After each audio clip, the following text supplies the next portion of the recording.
Miasto.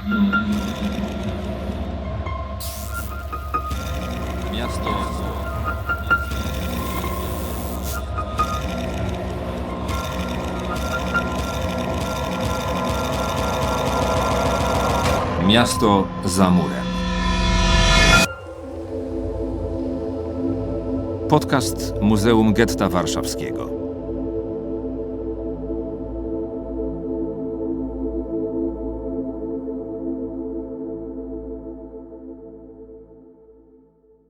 Tuż przed wojną tata odprawił mnie i mamę do Warszawy. No bo miasto nie do zdobycia miało być.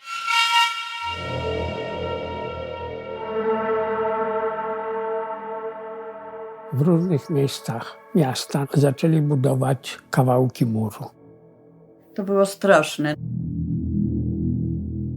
Getto nie powstało z dnia na dzień. Zamurowywali ulicę.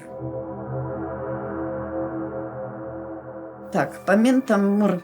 Mur przebiegał przez ulicę Muranowską, więc po drugiej stronie już było getto. Getto było ogrodzone takim drewnianym płotem. Później zastąpiono ten płot murem ze szkłem u góry, no i przejście, zwłaszcza z powrotem, było właściwie niemożliwe. Był mur Warszawy. To było największe, najokropniejsze więzienie w Europie, z którego już nikt nie mógł wyjść prawie. To jest dramat tego muru.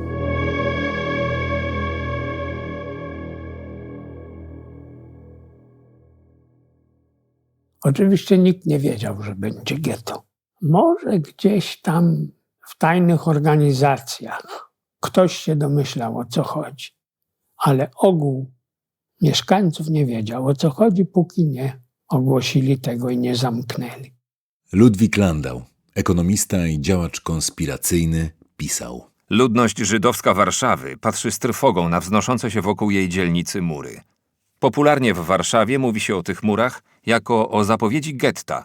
Bardziej prawdopodobne wydają się pogłoski o dzieleniu miasta na części dla ułatwienia nadzoru policyjnego. Ludzie naprawdę nie wierzyli, że powstanie getto. Chociaż mieli wszystkie powody, żeby tak myśleć. Katarzyna Persson, zastępczyni dyrektora do spraw naukowych i wystawienniczych Muzeum Getta Warszawskiego. To nie jest pierwsze getto w Polsce, które powstaje. Jest już getto w Łodzi w tym momencie. W Warszawie jest dużo ludzi z Łodzi, którzy uciekają właśnie przed tym gettem. W Warszawie jest coraz więcej też uchodźców, przesiedleńców z innych miejscowości, gdzie powstają getta. I powstają mury też, tak? Czyli są właściwie wszystkie powody, żeby myśleć, że tak będzie. No tym bardziej, że getto nie jest pierwszym objawem oczywiście podziału pomiędzy Żydami i nieżydowskimi Polakami w Warszawie, czyli takie mentalne getto jakby w Warszawie powstaje już wcześniej. Getto warszawskie nie było pierwsze, to prawda, ale też te getta są bardzo różne. To znaczy getta zamknięte to jednak nie jest na tym etapie coś, co jest standardem. To znaczy większość gett, które powstają, to są po prostu getta, które są ograniczonym miejscem zamieszkania, ale nie są zamknięte, ludzie mogą wchodzić i wychodzić. No i też tutaj wydawało się, że będzie tak samo. To znaczy, jeżeli nawet te mury rosły i było wiadomo już, że one powstają, no to wydawało się, że będzie to część miasta, która będzie w jakiś sposób ogrodzona, ale że cały czas ta łączność będzie zachowana i cały czas to będzie część Warszawy, tak? Wygrodzenia tak olbrzymiej części miasta w ten sposób, no trudno się było spodziewać. To getto to jest takie coś, w co nie można uwierzyć. I to jest z dzisiejszego punktu widzenia dziwne, prawda? Bo wiemy, że ludzie wierzą już w opaski i wierzą, że nie mogą wchodzić do parku i wierzą, że nie mogą siadać na ławce albo mieszkać w określonej części miasta, ale jednak ten moment zamknięcia tego muru jest tak niesamowicie nacechowany emocjonalnie, jest tak symboliczny, że to jest właśnie ta jedna rzecz, w którą nie można uwierzyć.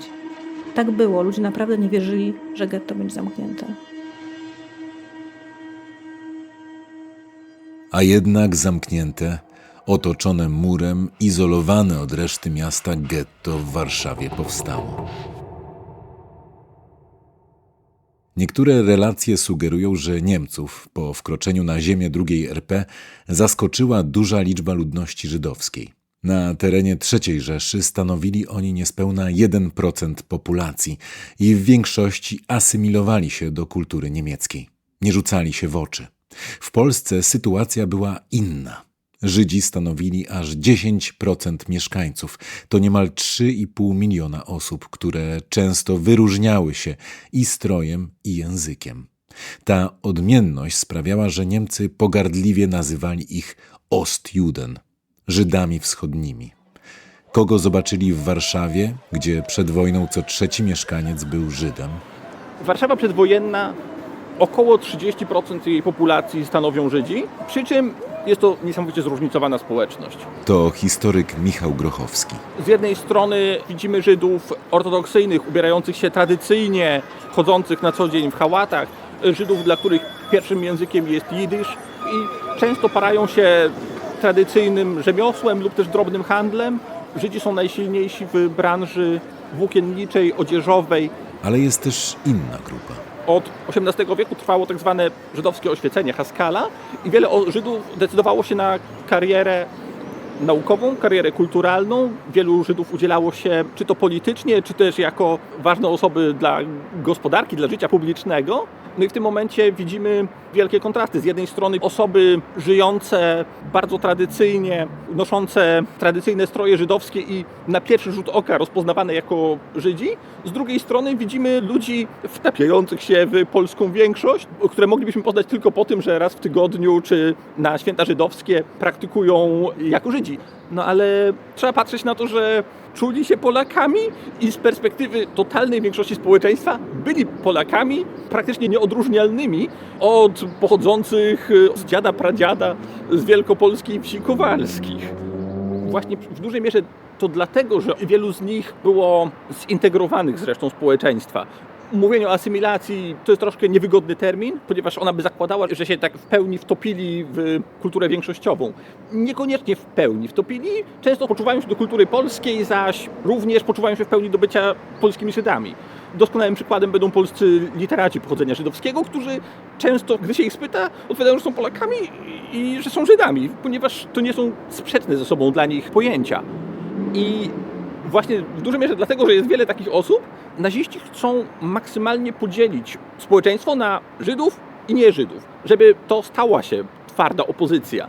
I Żydzi w związku z tym muszą zostać napiętnowani, stąd pojawia się nakaz noszenia opasek z gwiazdą Dawida na prawym ramieniu, stąd pojawia się nakaz znakowania sklepów i innych przedsiębiorstw żydowskich i wreszcie stąd pojawiają się nakazy mające skupić Żydów w jednej dzielnicy, Żydów rozumianych według kryteriów przyjętych przez władze nazistowskie.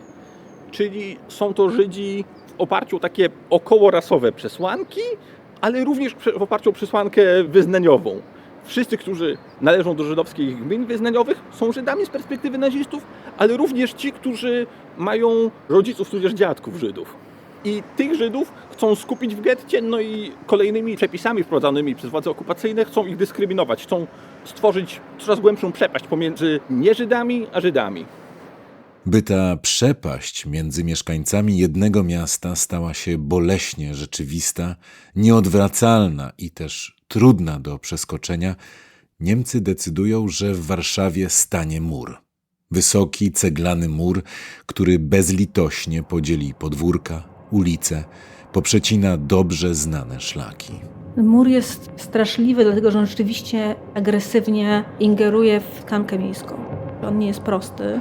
On jest takim czymś, co się pojawia i znika, tak? Bo jest momentami mur, potem dom, potem mur. To jest coś zupełnie obcego, to jest coś zupełnie nowego, co właśnie bardzo agresywnie dzieli Warszawę. W jakimś stopniu on potwierdza już to, co było wiadomo, tak jak mówiłam. To znaczy mur potwierdza podział, który był wprowadzany stopniowo, znaczy istniał już wcześniej oczywiście, ale jest jakby z góry, z zewnątrz wprowadzany bardzo agresywnie. Ale myślę, że to, co jest ciekawe i to jest właśnie związane z początkiem wojny, to to, że kiedy czytamy wspomnienia ludzi, którzy przeżyli zagładę w Warszawie, to właśnie ten moment powstania muru, zamknięcia getta, to jest początek wojny. Taki prawdziwy początek wojny. To jest ten moment. Niezależnie od tych potwornych doświadczeń, które mają wcześniej, ale może z tego powodu, że te doświadczenia w jakiś sposób są częścią doświadczeń wszystkich, że może wszyscy te cierpią, to może inaczej to odbierają. Ale to właśnie moment, kiedy zamykają mur, to jest ten moment, kiedy tak naprawdę zaczyna się wojna i kiedy tak naprawdę zaczyna się zagłada.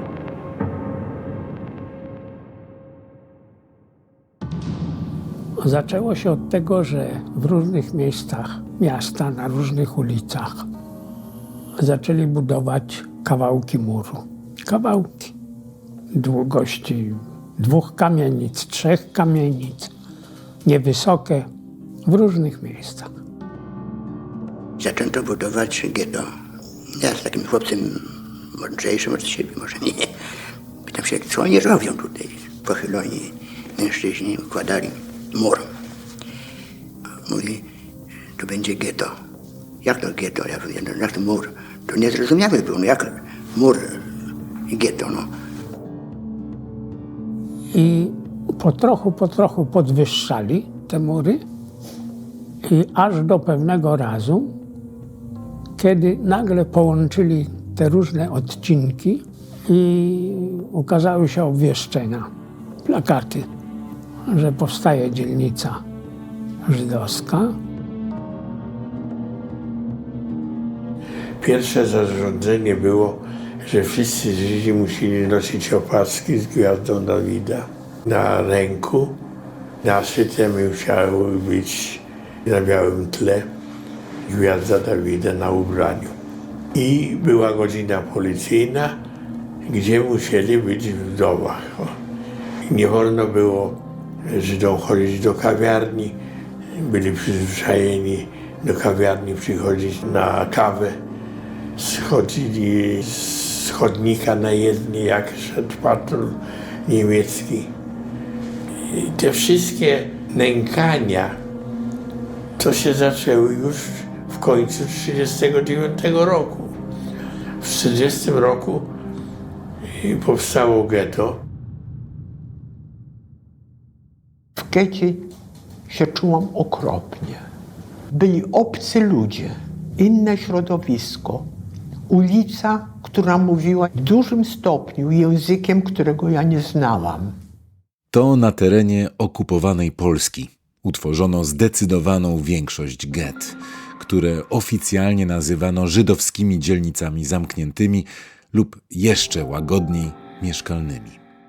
Łącznie utworzono ich ponad 600. Największym w całej okupowanej Europie było getto warszawskie. Na blisko 4 km² stłoczono 400 000 Żydów. Fenomenem, przerażająco smutnym fenomenem współczesnej Warszawy jest to, że po tamtym czasie, po przedwojennej dzielnicy północnej, położonej, patrząc na dzisiejszą mapę miasta, na północ od Alei Jerozolimskich, a na południe od linii kolejowej przy Dworcu Gdańskim, zamieszkałej w większości przez Żydów, a następnie w 1940 roku otoczonej murem i zamienionej w żydowską dzielnicę mieszkalną, czyli getto, nie pozostał prawie żaden materialny ślad. Bogdan Dawid Wojdowski, który latem 1942 został wyprowadzony z getta i pod zmienionym nazwiskiem przeżył okupację, w powieści Chleb rzucony umarłym pisał o powojennym Muranowie tak. Tutaj żaden dom nie stoi na swoim miejscu, ani przystanek tramwaju. Ulice i place nazywają się inaczej, a niedługo zabraknie ostatniego kamienia, który tkwi tam, gdzie go brukarz dawniej umieścił. Część, gdzie znajdowało się duże getto, została zmieciona z powierzchni ziemi, dosłownie starta w pył. To, co zostało, to kawałki bruku, części kamienic, dosłownie kilka fragmentów muru małego getta pomiędzy ulicami Sienną i Chłodną. I właśnie przy jednym z takich ostańców spotkałem się z doktorem Michałem Grochowskim z działu naukowo-badawczego Muzeum Getta Warszawskiego. W tym momencie znajdujemy się pod jednym z niewielu zachowanych fragmentów murów getta warszawskiego. Ten znajduje się na terenie dzisiejszego Liceum Ogólnokształcącego przy ulicy Siennej w Warszawie. Kilkaset metrów od dworca centralnego i większości warszawskich wieżowców. Ten mur jest na terenie zamkniętym, jest tak naprawdę wewnątrz kwartału przed wojną w pełni zabudowanego kamienicami. Obecnie części kamienic nie ma, ale wciąż mur jest schowany na podwórzu. Łączy dwie kamienice tak naprawdę.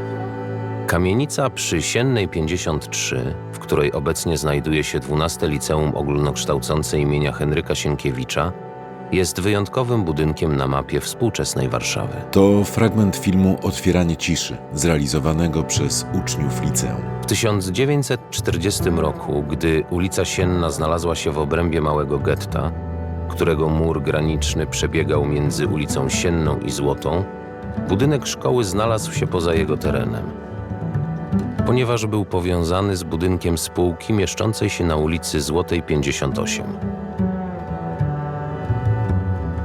Budynek szkoły był jednak niemym świadkiem wydarzeń, które miały tu miejsce.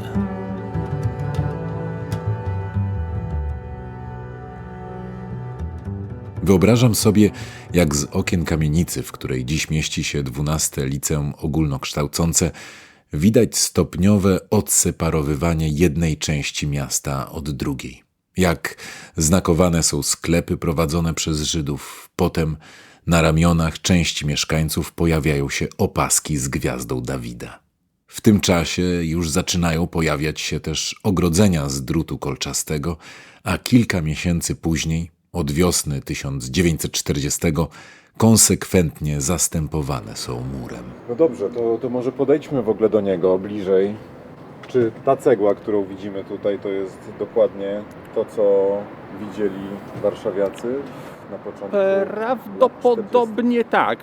Problem jest z tym, że mur jest nieco niższy niż był historycznie. Na jego jednym fragmencie nawet widać, że było ułożonych więcej warstw cegły. Poza tym mur jest prostym, nieotynkowanym murem wysokości trochę powyżej 2 metrów i to był jeden z możliwych typów ogrodzenia getta warszawskiego. Getto warszawskie, wbrew temu, co może się wydawać i wbrew temu, co zostało nam, były fragmenty, które były ogrodzone zasiekami, fragmenty ogrodzone płotem drewnianym. To się bardzo zmieniało w czasie, no ale taki mur jak najbardziej istniał wówczas, no i to jest coś, co warszawiacy roku 40 czy 41 mogli zobaczyć. Jest ich coraz więcej. Pną się coraz wyżej i wyżej, odgradzając warszawskich Żydów od pozostałej części ich miasta. Ale też od informacji, od bliskich, którzy zostali po tak zwanej stronie aryjskiej, a także od zieleni, drzew, widoku nieba po horyzont. No i tak jest. Za murem nagle znajdują się setki tysięcy ludzi, którzy cierpią, którzy umierają z głodu i którzy są zostawieni zupełnie samym sobie. No i znowu samotność to jest coś, co jest jednoznacznie kojarzone z murem. I niesamowita tęsknota za domem, tak? Za Warszawą, za miastem, w którym się wychowali, w którym żyli całe życie, a które jest nagle po drugiej stronie. I to jest to miasto, do którego już nie ma powrotu, a które jest dosłownie na wyciągnięcie ręki, bo jest tuż za murem. To jedno, a z drugiej strony taki problem z przełożeniem tego na tą Warszawę wojenną, która jest potwornie niebezpieczna, która jest straszliwym miejscem, w którym trudno jest przeżyć osobie, która wyjdzie z getta. Więc ta straszna Warszawa wojenna i z drugiej strony ta Warszawa przedwojenna i sentyment. I z jednej strony społeczeństwo, które jest wrogie albo w najlepszym przypadku obojętne, a z drugiej strony jednostki, te osoby pojedyncze, które są wciąż bardzo bliskie, które są po drugiej stronie. To jest cały czas ten konflikt, który bardzo wyraźnie widać, wydaje mi się, w tekstach z getta.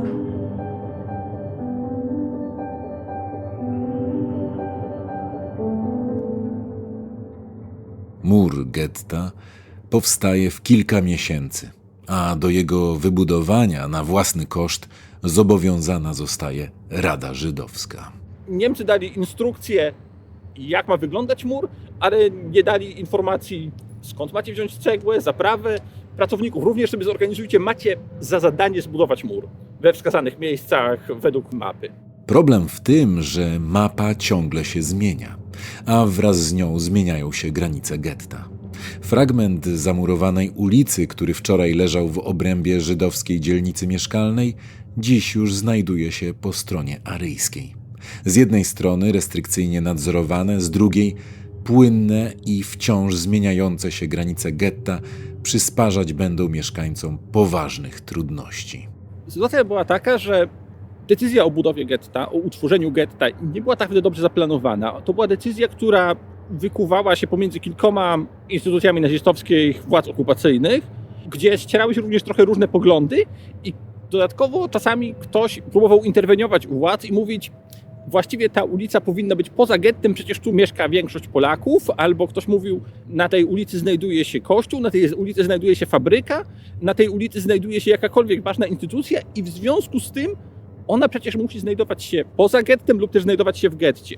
I w związku z tym do ostatnich dni przed zamknięciem getta, a właściwie nawet pierwszych dni po jego zamknięciu, dochodziło do ciągłych zmian. O konsekwencjach tych zmian dla mieszkańców dzielnicy żydowskiej pisał ze szczegółami historyk i twórca podziemnego archiwum getta warszawskiego Emanuel Ringelblum. Dziś, 23 października, znów podawano przez megafon, że wyłączono z getta Waliców i Ceglaną. Ludzie potracili głowy. Nie wiadomo, gdzie się przeprowadzić. Żadna ulica nie jest pewna. Wszędzie bowiem istnieje coś, co może narazić tę ulicę na niebezpieczeństwo. Ciągłe podrygi, raz w tę, raz w tamtą stronę i nikt nie wie, kiedy to się wszystko skończy. Opowiadano mi o pewnym Żydzie, który 7 razy przeprowadzał się z powodu zmieniania granic getta. Inny zaś 4 razy. Wysiedlony z Chorzej, Freta, Grzybowskiej 68 i stamtąd po raz 4. Jakkolwiek to jest przykład ekstremalny, ale na pewno przynajmniej kilkadziesiąt tysięcy warszawiaków musiało się przeprowadzić kolejny raz lub też przerwać przeprowadzkę w połowie tylko dlatego, że mieszkanie, do którego się przeprowadzali, okazywało się, że jednak nie jest w getcie lub też nie jest poza gettem. To zależy, w którą stronę trwała przeprowadzka. Nakaz przeprowadzek Niemcy ogłosili 12 października 1940 roku, w sobotę. Ringelblum pisze, że był to straszny dzień. Zapowiedziano przez megafon podział miasta na 3 części. Niemiecką, obejmującą Śródmieście wraz z Nowym Światem, polską i żydowską. Do końca października wszyscy, oprócz Niemców, muszą się przeprowadzić bez mebli. W naszej kamienicy rozpacz. Właścicielka domu mieszka już od 37 lat w tym mieszkaniu, które winna opuścić bez sprzętów. To był grom z jasnego nieba. I powstała sytuacja bardzo, bym powiedział, niekomfortowa. Ludzie musieli opuszczać swoje mieszkania i szukać nowego lokum w jedną i w drugą stronę. Niesamowite zamieszanie. No wózki ciągnące przez ludzi i cały dobytek na wózku, korowód tych wózków, który szedł do getta. Wiem, że rodzice zamienili się z Żydami mieszkającymi na Placu Mirowskim. Nasze mieszkanie, pokój z kuchnią, który bardzo lubiłam, bo to był po stronie tej słonecznej, bardzo wesołe to było mieszkanie. A na Placu Mirowskim to tylko na drugie podwórko. Oczywiście wszystkie meble i wszystko to zostały przeniesione po prostu. Z podwórka na podwórko tylko. I przez to podwórko na Placu Mirowskim 9 przechodził mur. Dobra, to jest to. Gdy rok temu rozmawiałem z Aleksandrą Wydro, kierowniczką działu zbiorów Muzeum Getta Warszawskiego, pokazała mi przedmiot przekazany muzeum przez mieszkankę Warszawy. Nie przedmiot, to jest dokument. Może taka podbudowa, jak do tego doszło. Muzeum Getta Warszawskiego regularnie organizuje spacery po Muranowie i w czasie takiego oprowadzania po terenie małego getta do pracowniczki działu edukacji muzeum podeszła kobieta z pytaniem, czy mogłaby coś przekazać jako darowiznę. I bardzo chciałabym nam je przekazać w darowiźnie. I już mówię, co to jest. To jest dokument, który dotyczy... Jedna kartka. To jest jedna kartka zawierająca bardzo suche dane dotyczące 2 osób. Dokument dotyczący zgłoszenia zamiany mieszkań. Zacznijmy od tego, że został wydany 22 października 1940 roku. W momencie, kiedy został ogłoszony zamiar utworzenia getta warszawskiego, no tak naprawdę rozpoczęła się ogromna wędrówka ludów. To dotyczyło nie tylko społeczności żydowskiej, to dotyczyło również społeczności polskiej, która z obszaru getta musiała się wyprowadzić na tą tak zwaną aryjską stronę. I czego dotyczy ten dokument? Dotyczy 2 osób. Przodka kobiety, która zdecydowała się przekazać nam te dokumenty w darze, oraz pana Izraela Weingartena. Chodzi tutaj o to, że tych 2 panów najprawdopodobniej dogadało się, że zamienią się mieszkaniami, ponieważ jedno z nich znajdowało się na stronie aryjskiej, drugie znajdowało się już po tej stronie gettowej. Obydwa te mieszkania znajdowały się na ulicy Twardej. Jedno pod numerem 48, drugie pod numerem 62. Kamienica pod numerem 48 nie przetrwała wojny, ale Twarda 62 nadal istnieje. Mimo że tak naprawdę mówimy o 7 budynkach.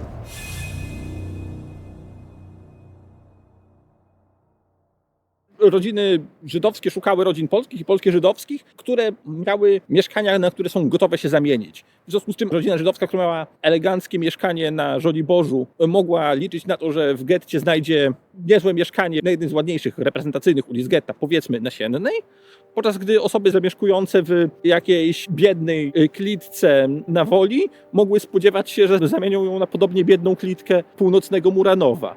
Jednak musimy pamiętać, że więcej Żydów wsiedlono do getta niż Polaków opuściło jego mury. Co oznaczało, że zazwyczaj Żydzi musieli zamienić się na gorsze mieszkanie lub też mieszkać w większym ścisku. Był jeszcze jeden duży problem. Zabroniono ludziom zabierania ze sobą mebli i wyposażenia mieszkań. Jedni się stosowali, większość nie, ale bywało, że odbierano im dobytek w trakcie przeprowadzki. Jedni więc wprowadzali się do pustych domów, nie posiadając własnych mebli, inni do mieszkań w pełni wyposażonych. Jedną z takich kwestii, które budziły wieczne konflikty, była kwestia zapasów węgla na zimę. Ponieważ przeprowadzki trwały jesienią i jeżeli ktoś zostawiał po sobie mieszkanie bez zapasu węgla na zimę, fundował tej rodzinie, z którą się zamieniał, duże problemy i była to jedna z osi konfliktów.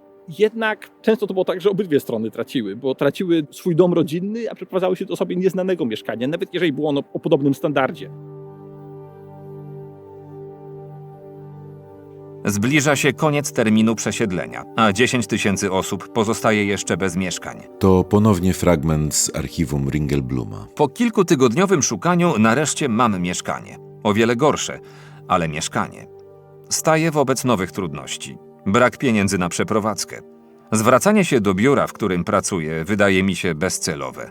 Sprzedać cokolwiek z rzeczy trudno. Nie ma nabywców. Sytuacja zdaje się bez wyjścia. Wożono meble, chociaż zakazano Żydom je wywozić. Były wypadki, że zatrzymywano wozy z meblami i zabierano je. Całe miasto obwieszone jest białymi kartkami o zamianie mieszkań przez Żydów i chrześcijan. Ściana obok biura kwaterunkowego gminy jest całkowicie biała.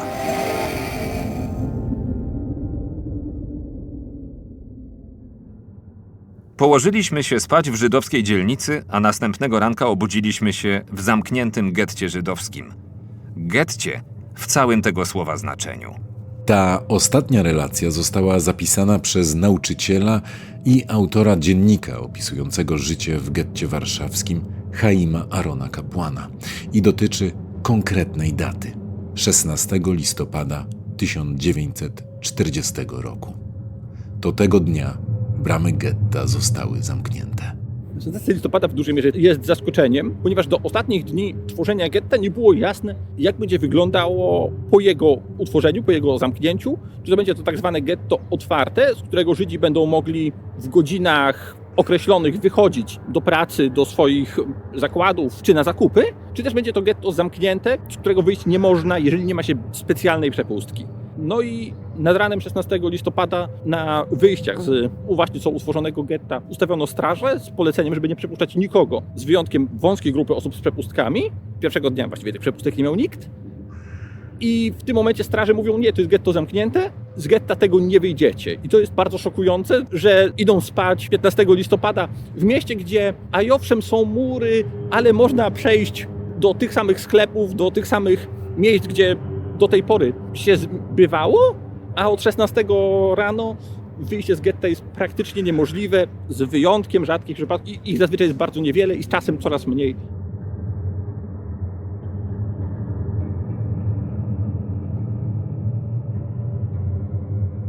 Paradoks murów wyznaczających granice getta polegał na tym, że z założenia miały one być nienaruszalne i nieprzenikliwe. Ale jak już nieraz słyszeliśmy, granice ciągle były przesuwane, a mury przenoszone. Zmieniał się też system przeprowadzania granic między gettem a stroną aryjską. Początkowo przebiegały one między posesjami, a mury stały na tyłach budynków, przecinając podwórka. Wzorcowym przykładem jest Ostaniec, czyli fragment muru przy ulicy Złotej. Planując taki układ i niejako ukrywając mury na tyłach posesji, Niemcy nie uwzględnili jednak jednej kwestii, że taką granicę trudniej upilnować. Widziałem, jak z naszej bramy przy Muranowskiej 2 przerzucane były jakieś produkty w workach na drugą stronę muru. Tam był taki dom pod filarami, który jeszcze w latach 70.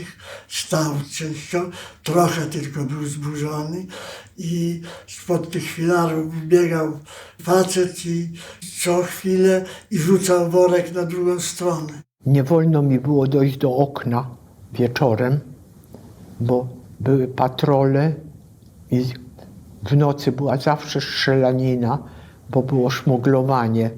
Gdy mieszkaliśmy na Chłodnej, to getto było ogrodzone takim drewnianym płotem. I przez ten płot te żydowskie dzieci dość łatwo przechodziły. Wracając, były umówione, tam wołały rodziców czy kogoś, przerzucały te worki z jedzeniem i wchodziły w specjalny sposób, mianowicie między deski płotu ci rodzice czy starsi wstawiali dłonie po prostu, które tworzyły szczeble. I w ten sposób te dzieci chodziły z powrotem.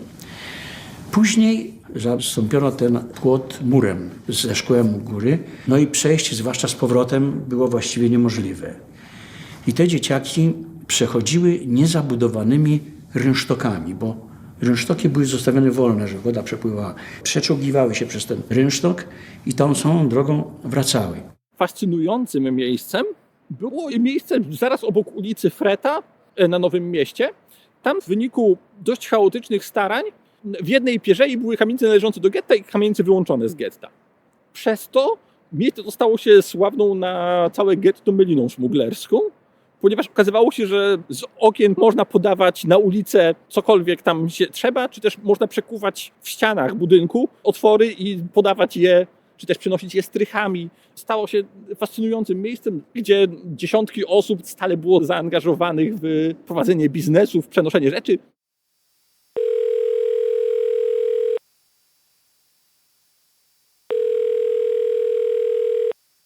Halo, słucham? Po komentarz dotyczący przemytu między gettem a stroną aryjską zadzwoniłem do profesor Justyny Kowalskiej-Leder, Dzień dobry. historyczki Instytutu Kultury Polskiej Uniwersytetu Warszawskiego, Tak. szefowej Międzyzakładowego Zespołu Badań Pamięci o Zagładzie.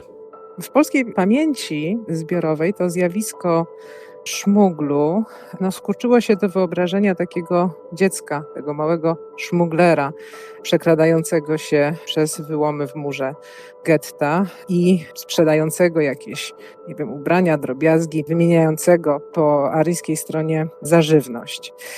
Tymczasem, jak pokazuje wiele świadectw powstałych już wtedy w czasie okupacji, to można byłoby ten szmugiel między gettem a aryjską stroną traktować jako taką, powiedziałabym, rozbudowaną dziedzinę handlu.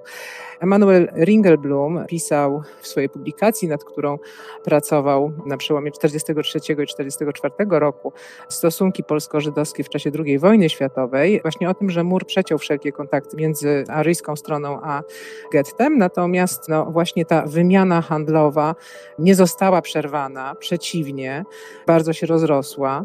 On w tym zresztą widział taką ważną dziedzinę współpracy polsko-żydowskiej, a nawet przejaw buntu wobec polityki nazistowskiej. Adam Czerniaków odnotował w swoim dzienniku, że 80% żywności pochodzi właśnie z aryjskiej strony. Rozmiary tego zjawiska wspaniale ilustruje Ludwik Hering, naoczny świadek, w opowiadaniu Meta z tomu Ślady. Ta tytułowa meta to takie stałe przejście przez mur i on pokazuje, jak z jednej strony na drugą stronę przepływa morze towarów w jedną i w drugą stronę, to znaczy do getta oczywiście głównie żywność, natomiast na aryjską stronę Wszystko. Tekstylia, galanteria, naczynia, narzędzia, drobne maszyny rzemieślnicze, książki, no i w ogóle dobytek, prawda, ludzi uwięzionych w getcie. Te grupy, to były całe grupy polsko-żydowskie. No, oni wykazywali się niesamowitą pomysłowością, potrafili też szmuglować do getta żywe zwierzęta, na przykład taki patent, że jedną z bram getta przekracza wóz ciągnięty przez 2 konie, prawda, a już wyjeżdża z getta inną bramą wóz ciągnięty przez 1 konia. Także to nie tylko byli tacy właśnie mali detaliści, mali szmuglerzy, ale też również, powiedzielibyśmy, hurtownicy, takie dobrze zorganizowane grupy. Natomiast też tutaj takim świadectwem, po które warto sięgnąć, jest reportaż Pereca Opoczyńskiego, Szmugiel w getcie. Opoczyński był przed wojną dziennikarzem, a w czasie wojny, w czasie funkcjonowania getta był członkiem grupy Onek Szabat. No i on właśnie też pisze o rozmiarach tego procederu, ale też zwraca uwagę na jego taką moralną ambiwalencję. To znaczy pokazuje, że pozbawieni skrupułów Polacy czerpią krociowe zyski z tego procederu, wykorzystują dramatyczne położenie Żydów. On to wszystko urefleksyjnia, to znaczy pisze, że tak po prostu działają mechanizmy rynkowe, to znaczy tak to zostało ustawione, że w ramach tych mechanizmów ceny w getcie są o połowę lub 2-krotnie wyższe niż po aryjskiej stronie. I zastanawia się, tak, czy biorąc pod uwagę jakby efekt, skutek tych działań, czyli być może uratowanie części ludzi uwięzionych w getcie od śmierci głodowej, po wojnie tym szmuglerom nie będzie należał się pomnik, tak. No i też widziano to po stronie aryjskiej, to znaczy tutaj widać to w raportach polskiego podziemia. Tutaj się bardziej zwraca uwagę na nędzę po stronie aryjskiej, to znaczy, że etnicznie polskie społeczeństwo, tak, znalazło się w takiej nędzy, że jest w stanie przeżyć dzięki temu handlowi z gettem. Rok po zamknięciu bram getta władze niemieckie decydują, by większość granic tzw. dzielnicy żydowskiej przenieść na środek ulic. Ma to utrudnić ludziom szmugiel i nielegalne wycieczki na aryjską stronę. I w tym momencie mur zaczyna biec środkiem wielu ulic i w tym momencie widzimy tak najbardziej dosłownie miasto podzielone murem.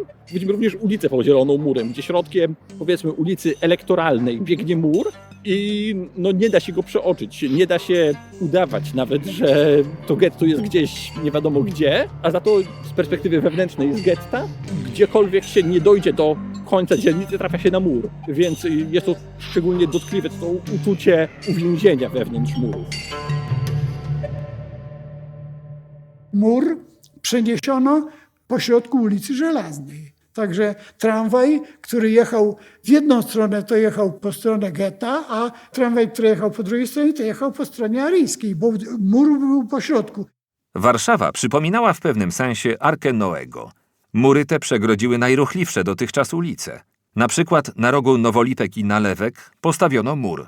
Mieszkaniec domu przy ulicy Nowolipki 2, żeby przedostać się do domu przy ulicy Nalewki 5, dotąd była to zaledwie kwestia kilku kroków, musi teraz iść okrężną drogą około pół godziny, a mianowicie przez Nowolipki, Zamenhofa, Gęsią, aż do Nalewek. Tak samo jest z Rymarską i Lesznem oraz innymi ulicami.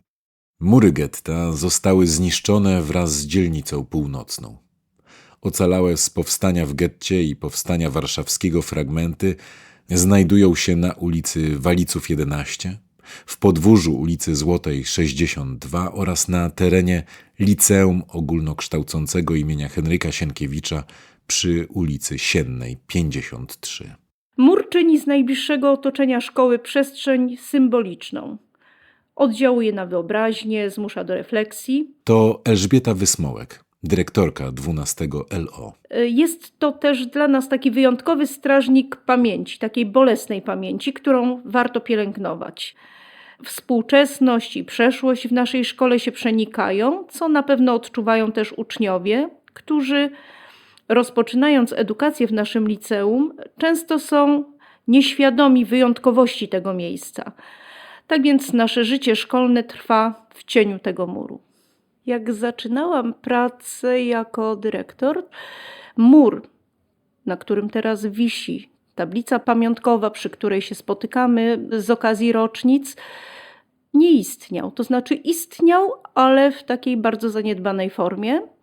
Społeczność szkolna bardzo się starała i w porozumieniu, i we współpracy, i tak naprawdę dzięki środkom dzielnicy Wola ten mur został zrewitalizowany i od tego momentu tak czujemy takie moralne prawo do tego, żeby o wszystkim, co się tutaj działo, mówić i żeby też dbać o to miejsce, żeby je traktować z szacunkiem, żeby uświadamiać młodych ludzi, że w momencie, kiedy człowiek nie zachowuje się tak, jak należy, w sposób godny, to dzieją się takie przykre rzeczy, straszne rzeczy. No i tak, w tym sensie jesteśmy za to odpowiedzialni.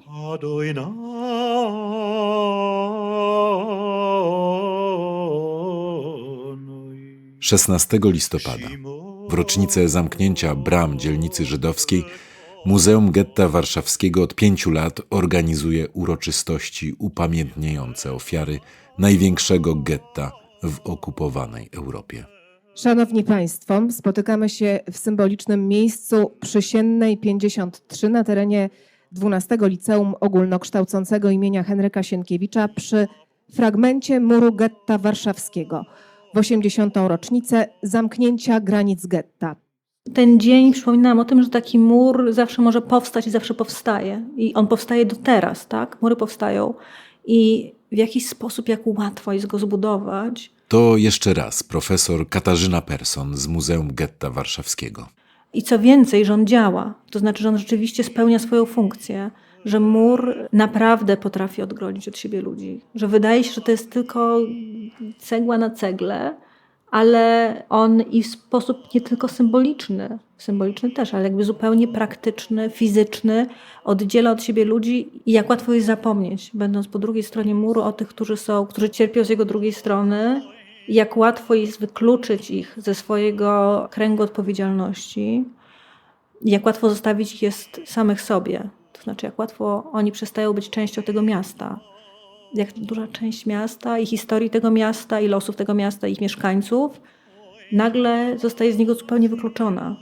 Pomimo, że cały czas jest w jego sercu, tak? To znaczy ci ludzie nie znikają, ci ludzie są cały czas w tym samym miejscu. Oni cały czas są w Warszawie, tylko dlatego, że zakrywamy ich murem, można o nich zapomnieć.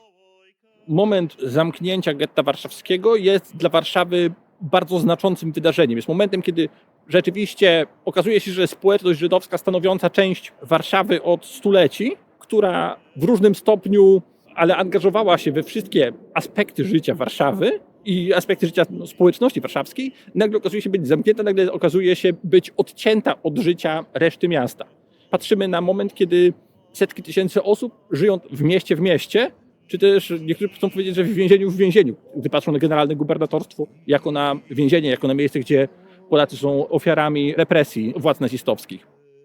Myślę, że kiedy mówimy o getcie warszawskim, kiedy mówimy o murze, który oddzielił stronę aryjską od żydowskiej, powinniśmy mówić o kwestii najważniejszej, czyli o tym, jakie mamy dzisiaj w ogóle wyobrażenie na temat tego, co działo się między Polakami a Żydami w czasie wojny.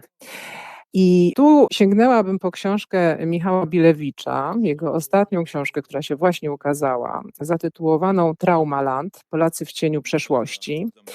I Bilewicz tam pisze o takich badaniach wykonanych w 2020 roku, które pokazały, że przeciętny Polak uważa, że w czasie okupacji 58% polskiego społeczeństwa współczuło Żydom, natomiast 46% zaangażowało się w ich ratowanie. No, że tak powiem, te dane pojawiają się w rozdziale pod znamiennym tytułem Mrzonka narodowego heroizmu. Ja bym chciała te dane skonfrontować z fragmentem świadectwa. Przeczytam naprawdę kilka zdań tylko z bardzo ważnego źródła. To jest pamiętnik Calka Perechodnika, pisany przez niego w 1943 roku w Warszawie po aryjskiej stronie. Perechodnik pisał tak. O każdym fakcie szlachetnego postępowania Polaka wobec Żyda chętnie napiszę w przyszłości. ale także napiętnuje podłość tych, którzy dla chęci zysku, czy też kierując się ślepą nienawiścią, poświęcili życie setek tysięcy ludzi. Niestety trzeba prawdzie spojrzeć w oczy. Żydzi zginęli przede wszystkim dlatego, że nie uświadomili sobie, do jakiego stopnia może dojść okrucieństwo i wandalizm niemiecki. Ale i w równej mierze dlatego, że doskonale byli świadomi podłości niektórych Polaków, co zamykała przed nimi bramy polskiej dzielnicy i zmuszała ich do czekania w getcie na bliski i nieunikniony wyrok śmierci. Odpowiedzialność za śmierć Żydów spada w równej mierze na tych, jak i na tamtych. Bynajmniej nie jestem zaślepiony, żeby uważać, że obowiązkiem każdego Polaka było z narażeniem własnego życia przechowywać u siebie w mieszkaniu Żyda, ale uważam, że obowiązkiem społeczeństwa polskiego było umożliwić Żydom swobodne poruszanie się po polskiej dzielnicy. I tutaj właśnie można byłoby w kontekście tych słów przypomnieć też o takim procederze, prawda, jak powroty do getta, powroty za mur przez osoby, które uciekły z getta i przekonywały się, że po stronie aryjskiej jest tak niebezpiecznie, że trzeba się schronić w tym bezpiecznym getcie, jak się okazuje. Tutaj chciałabym też nawiązać do tej wypowiedzi Barbary Engelking, głośnej wypowiedzi z zeszłego roku, kiedy w rocznicę wybuchu powstania w getcie warszawskim pani profesor w TVN powiedziała, że Żydzi rozczarowali się do Polaków w czasie wojny. Ja to zdanie właśnie traktuję jako taką, nie wiem, współczesną parafrazę tego, o czym w czasie wojny pisał Perechodnik. I za tę wypowiedź panią profesor spotkały szykany i nie tylko właśnie ze strony, nie wiem, ministra, prawda, ze strony władz państwowych, ale chodzi mi też o reakcje tak zwanych zwykłych ludzi, to co się działo w prasie, to co się działo w mediach społecznościowych, również anonimy były wysyłane. I to, prawda, takie właśnie zestawione tak, z tym przekonaniem o powszechności pomocy Żydom, to przekonanie zresztą przybiera na sile. Wydaje mi się, że to jest paląca kwestia, która wymaga przemyślenia. Piotr Forecki, zajmujący się badaniem polskiej pamięci o zagładzie, pisze, prawda, że aktualnie mamy do czynienia z takim wyobrażeniem Rzeczpospolitej sprawiedliwych. Tak? I w tym kontekście tutaj warto się właśnie przyjrzeć sprawiedliwym, co ich doświadczenia nam mówią. I wydaje mi się, że takim dobrym źródłem jest książka Anny Bikont o Irenie Sendlerowej, zatytułowana Sendlerowa w ukryciu. I tam właśnie przez doświadczenia, przez biografię Sendlerowej Bikont pokazuje, z jakim osamotnieniem i zagrożeniem wiązała się pomoc Żydom i z jaką wrogością otoczenia ci pomagający się spotykali. Nie z obojętnością, która de facto pozwalałaby na niesienie ratunku, tym najodważniejszym, ale właśnie z wrogością. I tutaj właśnie chciałabym wrócić do tego muru, prawda, bo mamy takie wyobrażenie właściwie, że najgorszą przewiną tego polskiego otoczenia była ta obojętność, tak? Ten mur obojętności, którym Polacy otoczyli Żydów. Pisał o tym Jan Błoński w głośnym eseju Biedni Polacy patrzą na getto, który ukazał się w 1987 roku i wywołał ogromną dyskusję. I Błoński tam pisał o tym, że Polacy są współwinni zagładzie, bo byli obojętni właśnie. Natomiast nie są współodpowiedzialni, jak zaznaczał, dlatego że nie wzięli czynnego udziału w zagładzie. I sam się dziwił, jak to się stało, że biorąc pod uwagę rozmiary przedwojennego antysemityzmu w Polsce, nie doszło do tego czynnego udziału. Tutaj ratunkiem, jego zdaniem, było wielowiekowe nauczanie Kościoła katolickiego, tak? Znaczy, że Polacy pozostali chrześcijanami i że to ich zatrzymało przed tym udziałem, natomiast rzeczywiście są współwinni z powodu obojętności. I w tym samym czasie, właśnie też w drugiej połowie lat 80., Jan Tomasz Gross napisał esej „Ten jest z ojczyzny mojej, ale go nie lubię”. Taki fikuśny tytuł. I on tam zwraca uwagę, że nie tylko za pomoc Żydom, ale za różne inne działania w Polsce pod okupacją groziła kara śmierci. Oczywiście za udział w konspiracji, ale też na przykład za słuchanie radia. I Gross zwraca uwagę, że te działania cieszyły się cichym poparciem otoczenia. To znaczy tak jakby ci konspiratorzy, prawda, byli otoczeni takim murem solidarności, tak? Przynajmniej takiego cichego wsparcia. Natomiast pomoc Żydom była tak bardzo ryzykowna, wiązała się z tak dużym ryzykiem, dlatego właśnie, że wokół nie było tego muru obojętności, który pomagałby na względnie bezpieczne działanie, ale właśnie ten mur wrogości, który powodował, że to była najbardziej ryzykowna część konspiracji. Także tak bym to widziała jako po prostu absolutnie palący problem dziś do przemyślenia.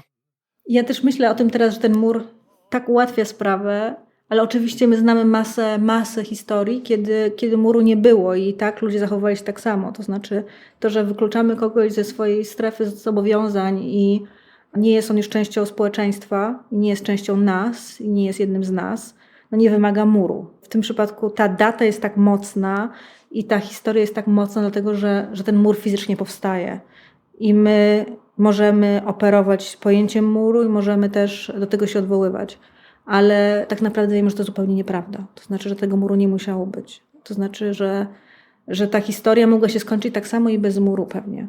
Ale to, że on powstał, to pewnie ułatwia nam jakoś w jakiś sposób wyobrażenie sobie tej sytuacji. No i trzeba też pamiętać o tym oczywiście, o tych wszystkich społecznościach żydowskich, które są w innych miastach okupowanej Polski, w innych miejscowościach, gdzie muru nie było, gdzie była siatka albo w ogóle nie było nic. I ci ludzie ginęli tak samo. Więc wydaje mi się, że to, o czym trzeba pamiętać, to też ten mur nie musi być fizyczny, że on może być zupełnie inny, że może go w ogóle nie być, że to bardziej chodzi o los tych, którzy są w jakiejś formie wykluczeni.